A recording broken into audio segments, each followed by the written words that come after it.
Welcome to the most organically scripted show in the planet. On ba yun? Paco in the house.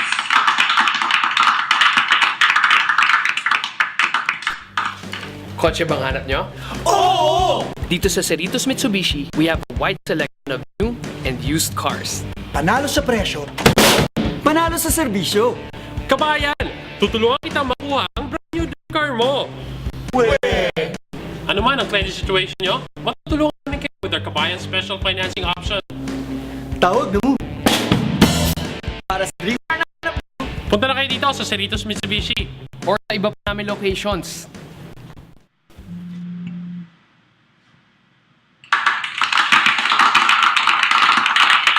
Alright, welcome back to the show, Paco in the House, episode 348.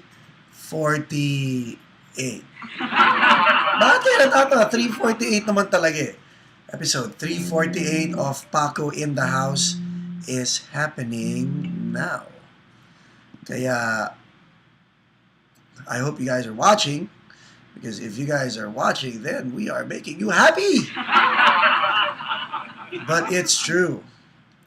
So, again, that's it. That's all I want to say. So, good night. Loko lang. Maganda topic natin. Medyo sensitive. And it can be very, very helpful. Especially if you know, if you are going through this kind of scenario. Boy, may mga nagte-text na sa atin. Ba, okay ah. So, eto na. Alamin natin ang istorya ng talambuhay ng Paco in the House para sa inyo. Alright. Medyo hindi ko alam kung paano ko umpisahan, kaya umpisahan ko na lang ng ganun-ganun na lang. Sabi nga nung may nagsabi sa akin, lahat ba daw ng broadcast ko personal? Ang sagot ko doon is, hindi.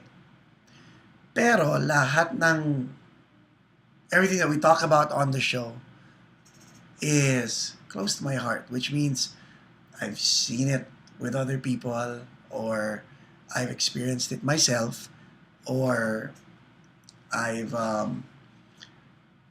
kinda, paano ba sasabihin? I've had a glimpse of it. Alright? So I'm able to talk about it. But it's hard when you're actually talking about something that's close to being personal, if I may say so. Aside from that, sometimes what I say may affect other people's personal life. So yun yung mga iniingatan natin. But right now, I mean, what we're going to talk about is something that has everything to do with what's going on around us. Episode 347, we talked about expectations when dating a single dad. Paano naging single dad yung taong yun? Or paano kung single mom? Paano naging single mom yung taong yun? Naging single mom yung taong yun dahil naka-experience siya ng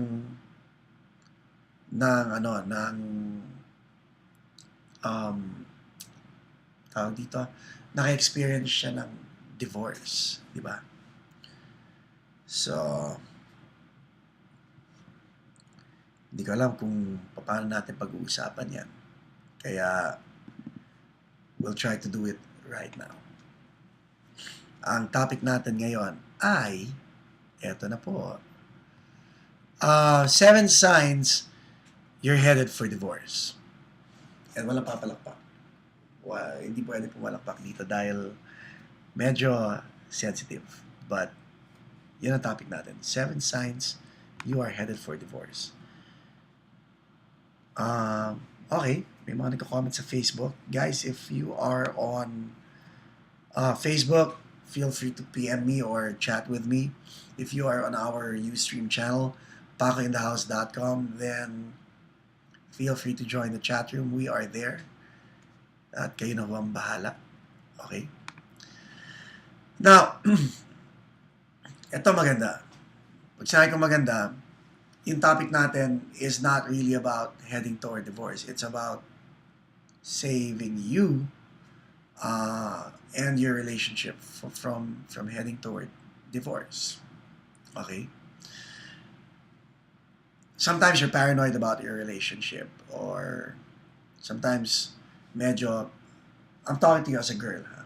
Hindi, ikaw ang girl, ako ang guy. Ganun pala, yun ang ibig ko sabihin. Not as a girl. Okay? I'm the guy, you're the girl. Okay? Alright, so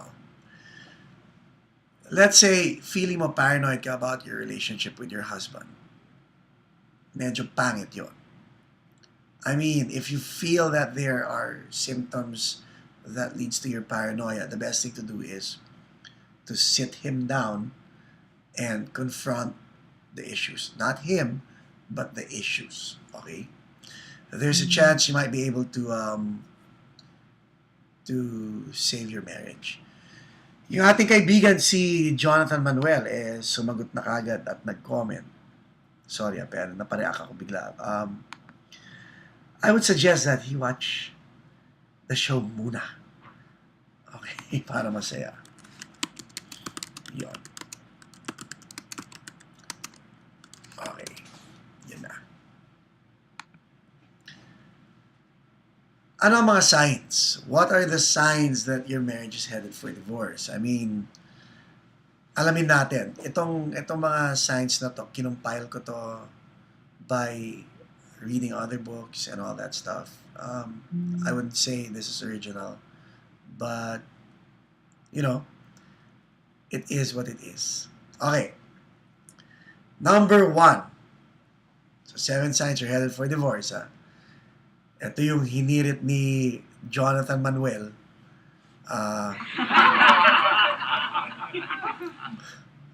Sanay siya eh. Alam niya to eh. Okay. Number 1, lack of respect. Okay? Lack of respect. Ganito lang kasimple yan eh. Through body and mind connection. Pag sinabi body and mind connection, perception. Like, in your head, you've checked out. Parang wala ka na pakialam sa spouse mo. Body language, the way you turn your back, yung pag nagsasalita, tinatalk to the hand mo, mga ganun-ganon. Through the body-mind connection, if either spouse is disrespectful or dismissive about trying to repair issues in their marriage, I mean, this is a major indicator that medyo lumalayo na yung isa. The other person is already backing off. Okay? There's a big difference between being angry or hurt with your spouse and treating them with scorn or inis or galit. Ang disrespect, you no longer value or cherish your spouse. Alright? Major problem yan in a relationship. Ngayon, if may disrespect sa relationship, how do you fix that? When things are calm, alright, you express how hurt you feel when you're disrespected. Never point your finger. Just in general, express how you feel when you're disrespected. And then, instead of pointing a finger, ask the question, what is causing your spouse to be disrespectful toward you? Diba? Mahirap yun, pero if you can ask that question, kung may iwasan mo magturo ng daliri, mas maganda. You don't have to agree with other person's perspective, but indicate that you are willing to try to work things out. Diba? Again, be calm, be honest. Yun lang yun. If you find out that the other person does not want to continue the relationship, ako, halimbawa, kahit anong gawin ko, ayaw na niya. At least you know the truth, di ba? Wala nang bolan, wala nang lokahan. And then you stop the cycle of bad behavior. Di ba? Wala nang relationship, pero wala na rin bastusan. Ganun lang yun. So yun yung number 1. Okay? Lack of respect. Number 2, no fighting. Like, you guys don't fight anymore. This might sound good in theory, kasi wala nang argument, wala nang tampuhan, wala nang away. But if you and your spouse, if both of you aren't fighting anymore, that means you're also not communicating. That means parang bahala na sa buhay mo. Hindi, totoo. I mean, nakakatawa man isipin, pero if one does something and the other one does not react anymore, parang whatever. Nakakatakot yun. If you've been fighting, alright, or just if you're scared of fighting, move into a phase of not moving into a phase of not talking meaningfully can give you short-term relief. Pero long-term damage. Okay? Long-term damage yan. 3 things that can ruin your marriage should be lack of communication, lack of intimacy, and may third one pa eh. Alam mo. Okay. When no fighting begins to happen, pag nagdedmahan na kayo, divorce is often the next step. It means naghihintay na. You guys are just waiting for the right time to pop up that statement. I want out. Unless, of course, you guys go into counseling, then bumabalik na naman yung communication process. But no fighting, nako, delikado na yan. That's the next step toward going through a divorce. Third sign that you're headed for divorce, someone cheats. Isa sa inyo nagloko. Okay? Someone cheats because hindi sila masaya sa relationship nila, imbes na nag-confront sila, shortcut, nangaliwa. Yun na yun, tuloy-tuloy na rin yun. Unless, of course, magkaroon ng repentance at saka remorse. Otherwise, headed for divorce din yun. So yun yung number 3. Someone cheats. Diba? Ngayon, number 4. No sex. If there is a decrease in sexual interest and activity, you and your spouse may be headed toward disunion. Okay? Naalala ko, the JJB, sinabi niya dati, no sex, no intimacy. Sabi ko, talaga? Di ba virgin ka pa? Paano mo nagagawang magsabi ng mga ganyan? Pero ngayon masaya na siya dahil may asawa na eh. Kaya, happy guy. Yun. Okay? I'd like to say hi to Izette from Barrio Fiesta of Glendale. Sponsor din natin yan. She's watching the show right now. Kaya, ayun. Anyway, so back to the topic. No sex. Parang wala akong masabi.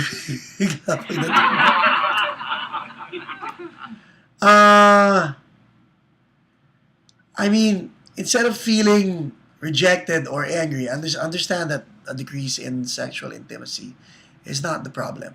Okay? It's an indicator of a deeper marital issue. Wala, like for a guy, no? Kakalabitin mo yung asawa mo, ayaw pumayag, maaaring hindi mo pinansin buong araw. Hindi mo na pinansin buong araw, tapos kakalabit ka, tapos ina-expect mo makakascore ka, parang, di ba? Tigas mo naman talaga. Tapos babanata mo ng, duty mo yan, ganyan. May mga ganon. So, you have to sit down and actually talk about it. Okay, so yun number 4. Number 5, you become parents, not partners. So, meron na kayong mga anak. Okay? Ang naging focal point, dati ganito. Dati, kayong dalawa lang. Nagkaroon kayo ng anak, so ang focus naging ganito. And then, naging ganito na lang palagi. Like, alagaan mo yung anak mo, alagaan mo yung anak mo, anak mo naman, o ikaw naman, alagaan mo yung anak mo. Wala na kayong lateral communication. Hindi na kayo partners. Okay? Pag naging gano'n, pag naging parents na lang kayo, scary rin yan. Kasi, ang nangyayari, nane-neglect niyo yung isa't isa. I mean, that's why a lot of couples, they break up when the kids go to college. Mga bata, parang, ano nangyari dito? Kasi wala nang wala nang common factor. The only thing holding them together are the kids. So when the kids are gone, guess what? Babay na rin ako, babay ka na rin. It happens. So, ayun yun. You become parents, not partners. Okay? Next, complete withdrawal. Complete withdrawal. When either spouse withdraws emotionally from the relationship, nag-check out na for an extended period of time, this means the person no longer wants to put in the effort. Bahala ka na sa buhay mo. Maaaring going through the motions na lang siya, pero that's about it. Pakikisama na lang yon. Might be hard to hear, couples, but pulling back because you are hurt in very in very deep areas of your core, can make it hard for you to go back to what it was, diba? Again, communication na naman yung key dyan. Sabi ko nga, if a spouse stops giving affection or refuses to communicate or does not spend time at home for long periods of time, this usually indicates that they have emotionally left the relationship. Excuse me.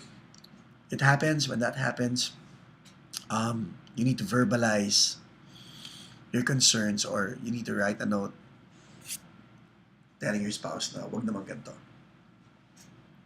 Okay, dokes. Bago tayo magpatuloy, commercial break muna tayo. Kotse bang hanap nyo? Oo! Dito sa Cerritos Mitsubishi, we have a wide selection of new and used cars. Panalo sa presyo, panalo sa serbisyo. Kabayan, tutulungan kita makuha ang brand new dream car mo.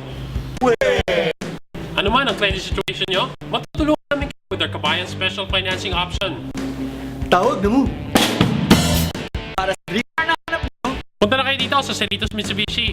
Or sa iba pa na locations. That's yung gumaganon sa commercial, si Eugene. If you need to buy a car if you need to buy a brand new car, just go to Cerritos Mitsubishi. Ayan ang Kabayan hotline nila, 866-414-4787. Again, 866-414-4787.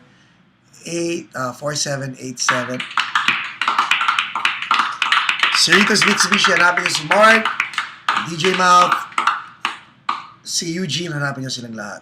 So again, bago tayo mag-continue, 7 signs you're headed for divorce. Excuse me if you're tuning in just right now.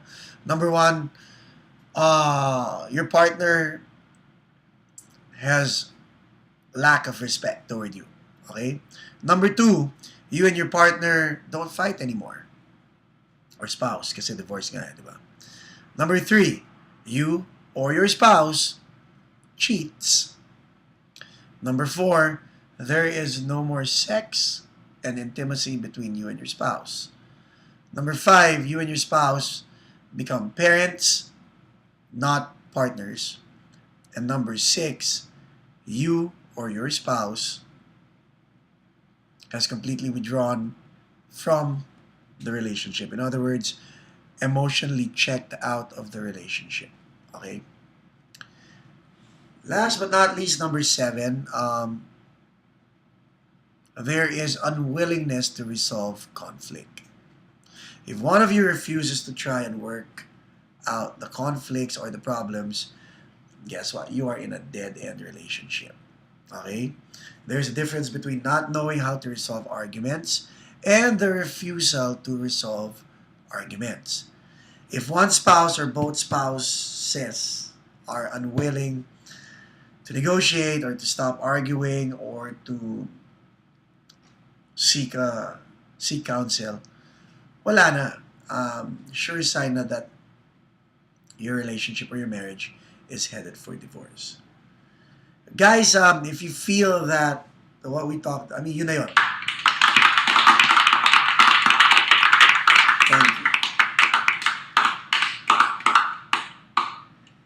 If you feel that this is something of benefit not only to you or your marriage but to other people as well, feel free to copy paste the link to this episode and post it on your Facebook page, your Twitter page, or whatever page you have, and share it with people you know. Sayang naman di ba? If you can help if this can help save your marriage, or if this can help save your friend's marriage, then go ahead and do so. So yun lang muna. Again, I'd like to thank our sponsors, Cerritos Mitsubishi, Kabayan Hotline 866-414-4787. Namin si Mark Mercado. Siyempre, O Skincare, Olivia Kido, thank you very much for pampering us from head to toe. The staff and I, we are all happy. Barrio Fiesta of Glendale. Sina Izette, sina Kelly, La Charlene, Tita Marian, Tita Bobby, JR, lahat kayo, thank you so much. Also to my housemates, lahat ng nanonood na Paco in the house, maraming salamat. Tita Riza, thank you so much for joining us tonight. Joy, thank you very much for joining us tonight. Tracy's also here in the house, so thank you so much. And that's it, Pansit, housemates. Again, bukas ulit. This is episode 348. I am your host, Paco Arespacochaga, and you are watching Paco in the house.